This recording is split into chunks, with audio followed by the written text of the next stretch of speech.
Level 1. The intern. It is 11:47 p.m. The floor is almost empty. You are still at your desk. You have been here since 8 a.m. Your eyes are dry. Your back hurts. You are reformatting a slide deck because one font was wrong. Not wrong by much. Wrong by 2 points. You fix it. You check the rest of the deck. There are 6 more slides with the same problem. You fix those too. Your badge is laminated plastic with a visitor stripe. Everyone else's badge is permanent. You notice this every single morning when you tap through the turnstile. You don't say anything about it. Your job is to make things perfect so that the analyst above you can hand them to the associate above her. You run the printing. You grab the lunches. You sit in Wednesday morning training sessions at 8 a.m., even when you were here until 2. You are not paid an hourly wage. The stipend comes out to something you do not calculate. Every senior person on this floor has already forgotten your name once. You reintroduce yourself every time. You smile when you are exhausted. This is the whole job right now.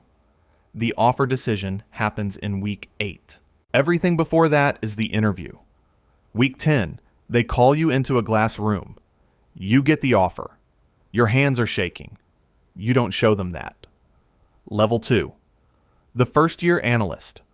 You start in July. The badge has your name on it now. That is the last easy thing. It is 1 a.m. The floor is quiet except for 3 other analysts scattered across the bullpen, each one staring at a different version of the same problem. Your problem is a financial model, a discounted cash flow. You built it yesterday. The associate changed 2 assumptions this morning. You have been rebuilding it for 4 hours. It is almost right. Almost is not good enough. You go again. Your days are organized around other people's deadlines. You build the models. You build the decks. 80 slides for a meeting that lasts 20 minutes. Your Bloomberg terminal glows all day. You are in it for maybe an hour. The rest of the time, you are in PowerPoint, fixing margins, adjusting charts, making the numbers look the way the VP wants them to look before she has ever told you what that way is. You learn to guess correctly. Guessing wrong is expensive. Your phone is always on. You eat at your desk. You had plans last Saturday. A deal came in Friday night. That is not a complaint. That is the job. JP Morgan introduced an 80-hour cap after 2 junior bankers died in 1 month. The cap exists. The culture still knows what it wants. You keep moving. Your second analyst class starts.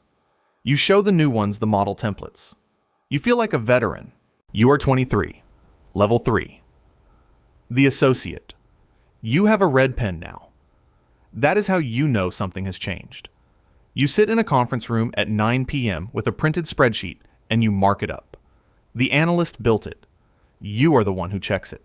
If something is wrong and it reaches the VP, it is your mistake, not the analyst's.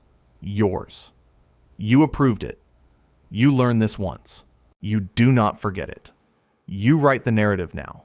The strategic rationale, the situation overview, the story that wraps around the numbers. You sit on client calls, on mute, taking notes, watching how the VP runs the room. You are in the room. That is new. You speak when spoken to. You are building towards speaking first. You carry 2 phones.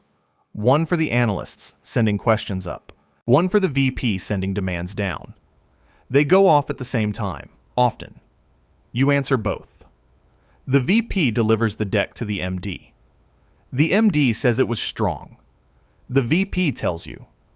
She says it like it belongs to both of you. You know it belongs to her. You say thank you. You go back to your desk. The next pitch is already waiting. Your base is close to $200,000. You have not taken a full weekend off in 4 months. That is not irony. That is just the math of this level. Level 4. The vice president. You are in a client conference room for the first time in your career, Not on mute, not taking notes. You are running the meeting. The MD opens. She sets the tone. Then she turns to you. You know every number in every page of this deck. You built the process that built it. You answer. The client writes something down. You keep talking. Your job is to own the execution. You manage the data room. You run the working group calls. You know the deal timeline better than the lawyers do. You manage up and down at once. You brief the MD before every client call. You debrief the associate after. You are the axle the whole wheel turns on. You have your own office now, a door that closes. Junior people knock before entering. You wave them in. You remember knocking. Your total compensation crosses $400,000. You are 31 years old. Your name is not on the tombstone when the deal closes. It never is. The MD's name is on the tombstone. You already knew that when you took the role. You close the tombstone email and pick up the phone.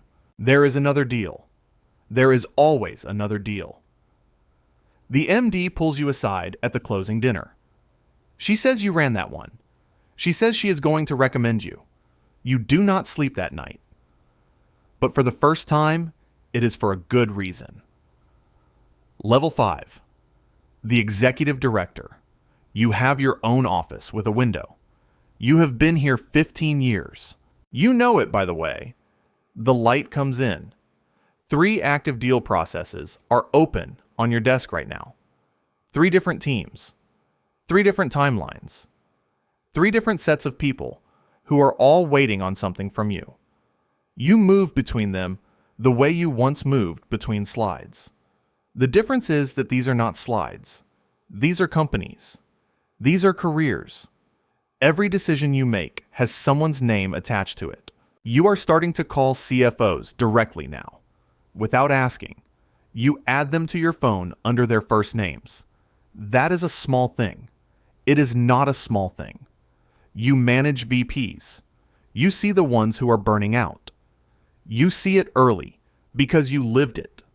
You cannot afford to lose them. You also cannot carry them. You hold that tension every single day, and you do not talk about it. Your compensation is over $600,000 in a good year. Your team works because you built it. When it breaks, you fix it quietly. When a VP makes a mistake in front of a client, you absorb it in the room and correct it later, alone, in 2 sentences. That is the job now. The promotion list arrives. Your name is on it. You read it twice. You close the email. There is a pitch due Monday. Level 6. The managing director. A private dining room. Midtown. The CFO across from you has known you for 8 years. There is no deck on the table. You do not need one anymore. You are pitching a merger. Not with slides. With a conversation. With the kind of trust that only exists after 8 years of being right. If this lunch goes the way it should, JP Morgan leads the mandate. The deal is worth $2 billion. You order the wine without looking at the price. This is your job now. Find the deals that do not exist yet. Convince people to pursue them. Bring the firm into the room. You manage the client relationship at the CEO level. You manage the team below you. You decide promotions. You decide bonuses. You decide who gets the good deal and who gets the hard one. A room full of MDs knows exactly where everyone ranks. No one says it out loud. Everyone knows. You close the year strong. The bonus hits your account. You look at the number for 30 seconds. It is more money than your parents made in a combined decade of work. You close the app. Your phone is ringing. It is a client in Tokyo. You pick up. Level 7. The vice chair. You are in Davos. It is 7 a.m. Across the breakfast table is a finance minister. There is no business card exchange. Everyone at this table already knows who you are. You are not here to pitch. You are here because you are the relationship. The minister does not call JP Morgan. He calls you. That distinction took 30 years to build. It is now worth more than any single deal. Your job is to hold the most critical relationships in the firm. Fortune 100 CEOs, sovereign wealth funds, heads of state. You advise on the deals too large, too sensitive, or too politically complicated for standard deal teams. You represent the institution in rooms the institution cannot formally enter.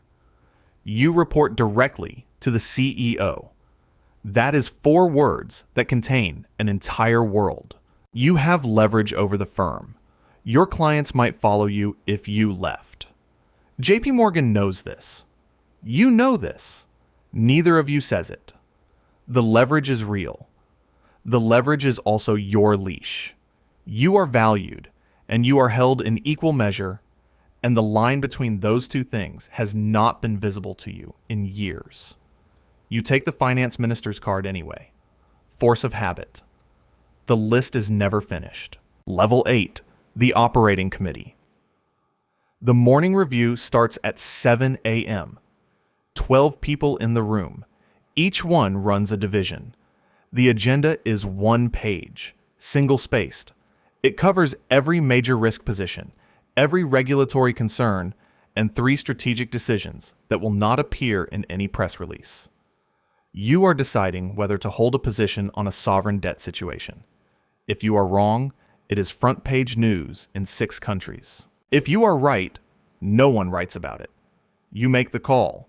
The room moves on. Your decisions shape the architecture that makes every deal possible. Capital allocation, risk tolerance, regulatory relationships. You interface with the Federal Reserve. You interface with Congress. Your words at a Tuesday morning Senate hearing can move the 10-year Treasury by 8 basis points. You learn to choose every word in public the way a surgeon chooses an incision. 300,000 people work at this firm. You have never met most of them. Every one of them is affected by the decisions made in this room. You sit with that weight differently at 50 than you did at 30. You sit with it the same way every morning, regardless. The meeting ends. You stay behind for a moment. The city is below you. 40 floors of it. You pick up the phone. It is the Fed.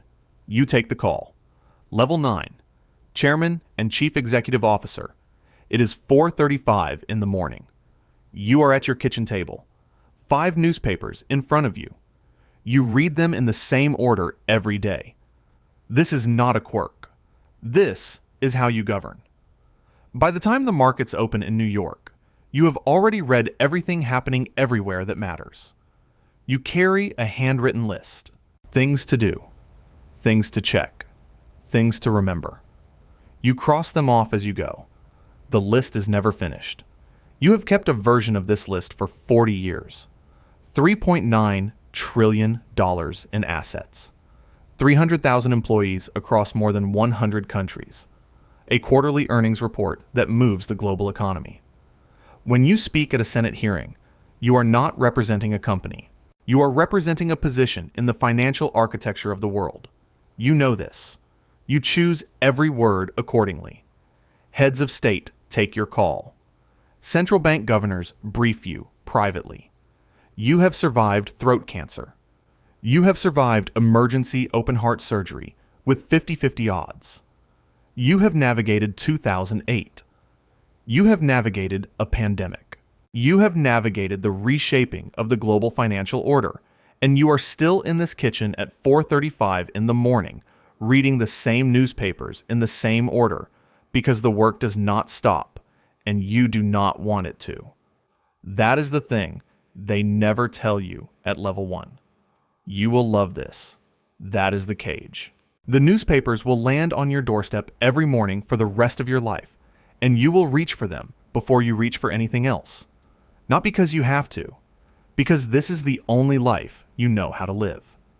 The car is waiting. The markets are already open in Tokyo. You already know what is happening there. You walk out the door.